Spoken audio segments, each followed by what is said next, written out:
ആദ്യം തന്നെ ആശങ്കപ്പെടുത്തുന്ന കാണാതായ വാർത്തയിലേക്കാണ്. കുടുംബത്തോടൊപ്പം വിനോദയാത്ര പോയ പാലക്കാട് കടമ്പഴിപ്പുഴം സ്വദേശി ശ്രീനന്ദയെ കാണാതായിട്ട് 3 ദിവസം പിന്നിട്ടിരിക്കുന്നു. കർണാടകയിലെ ചിക്കുമംഗ്ലൂരിൽ വെച്ചാണ് കുട്ടിയെ കാണാതായത്. അന്വേഷണം ഊർജിതമാക്കാൻ പാലക്കാട്ടെ പ്രത്യേക അന്വേഷണ സംഘവും കർണാടകയിലുണ്ട്.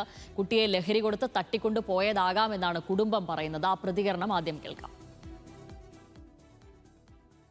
ആരെങ്കിലും ഡ്രഗ് കൊടുത്ത് മയക്കി കൊണ്ടുപോയിട്ടുണ്ടാവുമെന്നാണ് എനിക്ക് തോന്നുന്നത്. എത്രയും പെട്ടെന്ന് എൻ്റെ കുട്ടീനെ ഒന്ന് കണ്ടെത്തി തരണം. 2-3 ദിവസമായി. അവളേനെ ആരെങ്കിലും ചിലപ്പോൾ നോട്ട് ചെയ്തിട്ടുണ്ടാവും. ഞങ്ങൾ എവിടെ ചിക്ക്മംഗ്ലൂർ ഇറങ്ങിയതിന് ശേഷം എനിക്ക് തോന്നുന്നു ആരെങ്കിലും നോട്ട് ചെയ്ത് വെച്ചിട്ടുണ്ടാവും. അപ്പോൾ അങ്ങനെ പെട്ടെന്ന് അവൾ ഒറ്റയ്ക്ക് മോളിക്ക് വന്നപ്പോൾ അവളെ കിഡ്നാപ്പ് ചെയ്ത് കൊണ്ടുപോയിട്ടുണ്ടാവും എന്നാണ് എനിക്ക് തോന്നുന്നത്. കുട്ടിയെ കാണാതായി എന്ന് പറയുന്ന പ്രദേശത്തെ കടകളിലെ ആളുകളെ വിശദമായി ചോദ്യം ചെയ്യണമെന്ന് ശ്രീനന്ദയുടെ ബന്ധുവും ആവശ്യപ്പെട്ടു. ഇപ്പൊ നമ്മുടെ അന്നത്തെ കടകൾ ഉണ്ടായിരുന്നില്ല, അന്ന് ഡോഗ് പൊക്കി പോയിരുന്നു ബാക്കില്. അവിടുത്തെ ലോക്കൽസിനെയും കടകളൊക്കെ ഒന്നും കൂടെ ക്വസ്റ്റ്യൻ ചെയ്യാൻ പറഞ്ഞിട്ട് അവരാരും ഒന്നും ചെയ്യുന്നില്ല. അങ്ങനെ എന്തെങ്കിലും സംശയം ഉണ്ട് ഇപ്പൊ. അല്ലാതെ വേറെ ഇപ്പൊ ഇത്രയായിട്ട് താഴേക്ക് ഇറങ്ങിയിട്ട് അതായിട്ട് ഇപ്പോഴും CCTV എവിടെയും കിട്ടിയിട്ടില്ല. അപ്പൊ താഴേക്ക് പോയിട്ടില്ലല്ലോ. പിന്നെ നമ്മളിപ്പോ താഴെ വീണ് പോകാനാണെങ്കിൽ അതും ഇതുവരെ കിട്ടിയിട്ടില്ല. സച്ചിൻ വള്ളിക്കാടുണ്ട് വിവരങ്ങളുമായി. സച്ചിൻ, CCTVയിലില്ല, മറ്റ് വെള്ളച്ചാട്ടത്തിലോ മറ്റോ അപകടത്തിൽപ്പെട്ടതായി അങ്ങനെയും അറിവില്ല, അങ്ങനെയും കണ്ടെത്താനും സാധിച്ചിട്ടില്ല. കുട്ടി പക്ഷേ 3 ദിവസമായി കാണാനില്ല. വലിയ ആശങ്കയുണ്ടാക്കുന്ന കാര്യമാണ്. 15 വയസ്സുള്ള കുട്ടിയാണ്.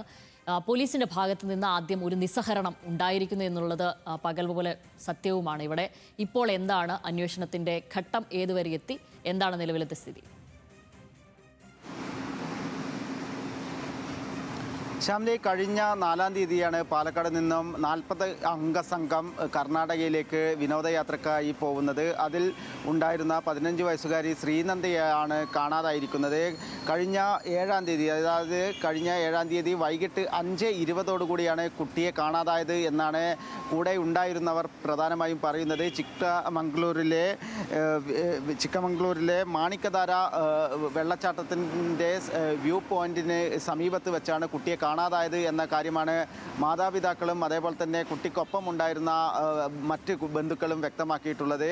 എന്തായാലും വനപ്രദേശമാണ്, വലിയ ഒരു കുന്നിൻ്റെ മുകളിലുള്ള ഒരു വ്യൂ പോയിൻ്റാണ്. അതിന് താഴെ വെള്ളച്ചാട്ടം അടക്കമുണ്ട്. ആ പ്രദേശത്തെല്ലാം കർശനമായ രീതിയിൽ കർണാടക പോലീസിൻ്റെ നേതൃത്വത്തിൽ പരിശോധന നടത്തിയിരുന്നു. എന്നാൽ തെർമൽ ഡ്രോൺ ഉപയോഗിച്ചുള്ള പരിശോധനയിലൊന്നും താഴെ വീണുകിടക്കുന്നതായി കണ്ടെത്താൻ വേണ്ടി സാധിച്ചിട്ടില്ല. കൂടാതെ തന്നെ സമീപത്തെ പ്രദേശങ്ങളായിട്ടുള്ള ബാബു ബുഡാൻ ഗിരിക്കുന്നിലും വ്യാപകമായ തിരച്ചിൽ നടത്തിയിരുന്നു.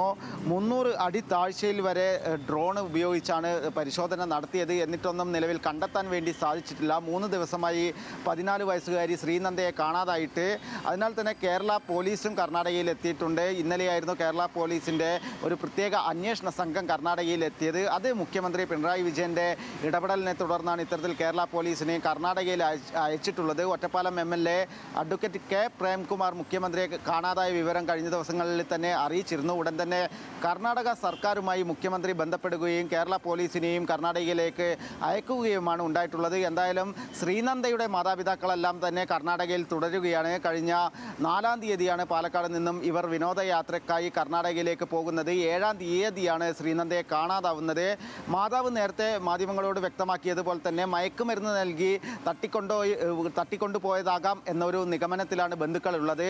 എന്നാൽ ഇവർ ആ പ്രദേശത്തെത്തുമ്പോൾ സമീപത്ത് അവിടെയുള്ള ആളുകൾ, അതായത് ഈ ചിക്കമംഗ്ലൂരു പ്രദേശത്തുള്ള കടകളിലും മറ്റും ആളുകൾ ഉണ്ടായിരുന്നു എന്ന കാര്യവും മാതാവിൻ്റെയും അതേപോലെ തന്നെ ബന്ധുക്കളുടെയും വാക്കുകളിൽ നിന്നും വ്യക്തമാക്കുന്നുണ്ട്. ഇവരുടെ കേന്ദ്രീകരിച്ചും അന്വേഷണം നടത്തണമെന്ന ആവശ്യമാണ് ബന്ധുക്കളും യാത്രാ സംഘത്തിൽ ഉൾപ്പെട്ടവരെല്ലാം വ്യക്തമാക്കുന്നത്. എന്തായാലും ശക്തമായ രീതിയിലുള്ള അന്വേഷണം നടക്കുന്നു. കൂടാതെ തന്നെ KC വേണുഗോപാൽ MPയും കർണാടക മുഖ്യമന്ത്രിയുമായി വനം വകുപ്പ് മന്ത്രിയുമായെല്ലാം ബന്ധപ്പെട്ടിട്ടുണ്ട് എന്ന കാര്യവും പറഞ്ഞിട്ടുണ്ട്. എന്തായാലും ശക്തമായ രീതിയിലുള്ള അന്വേഷണം തന്നെയാണ് പുരോഗമിക്കുന്നത്. കർണാടകയിലും പ്രത്യേക അന്വേഷണ സംഘത്തെ രൂപീകരിച്ചിരുന്നു. കഴിഞ്ഞ ദിവസം നമുക്കറിയാം കോഴിക്കോട് സ്വദേശിയെ കർണാടകയിൽ നിന്നും കാണാതായിരുന്നു. 4 ദിവസം കഴിഞ്ഞപ്പോഴാണ് അവിടെ നിന്നും കണ്ടെത്താൻ വേണ്ടി സാധിച്ചത്. അതിന് സമാനമായ രീതിയിൽ തന്നെയാണ് ഏറെ ആശങ്കപ്പെടുത്തിക്കൊണ്ട് പാലക്കാട് നിന്നുള്ള 15 വയസ്സുകാരിയെയും കാണാതായിരിക്കുന്നത്. എന്തായാലും അന്വേഷണം ഊർജിതമായി പുരോഗമിച്ചുകൊണ്ടിരിക്കുകയാണ്. ശ്യാമിലി. ശരി, സച്ചിൻ വള്ളിക്കാടാണ് വിവരങ്ങൾ നൽകിയത്.